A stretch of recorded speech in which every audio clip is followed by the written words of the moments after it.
Is the national state of disaster rational? Well, civil society group Dear South Africa doesn't think so and are challenging Minister Dlamini-Zuma to repeal the state of disaster. Joining me to discuss this legal challenge is Rob Hutchinson, who's a director at Dear South Africa.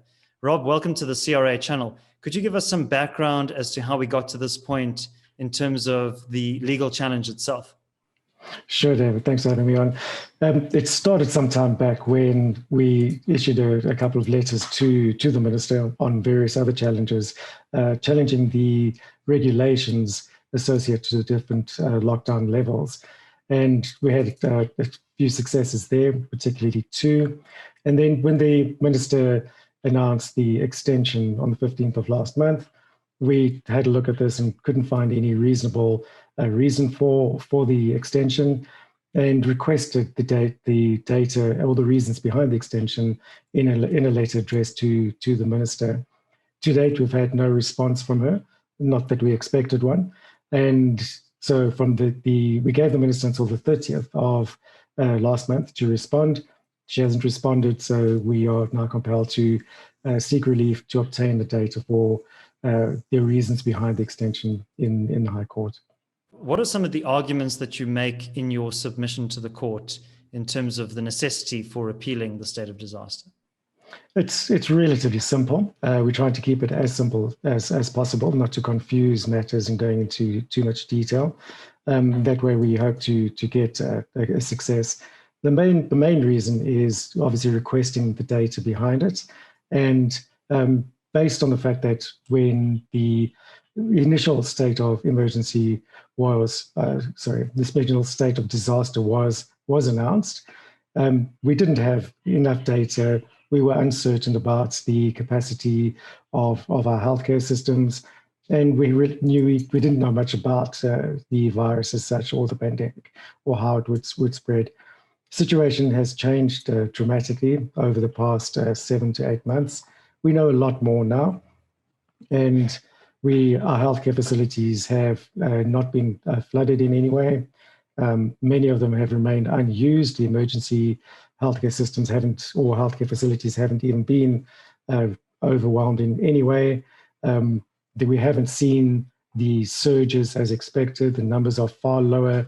So we have to question, what was this extension based on?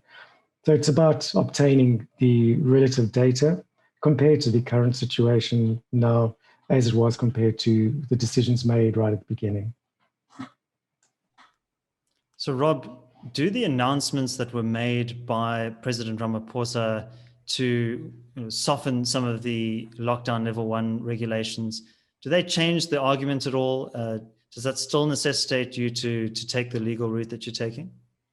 Yes, it does, because it doesn't matter what level we are at and with what regulations are put in place.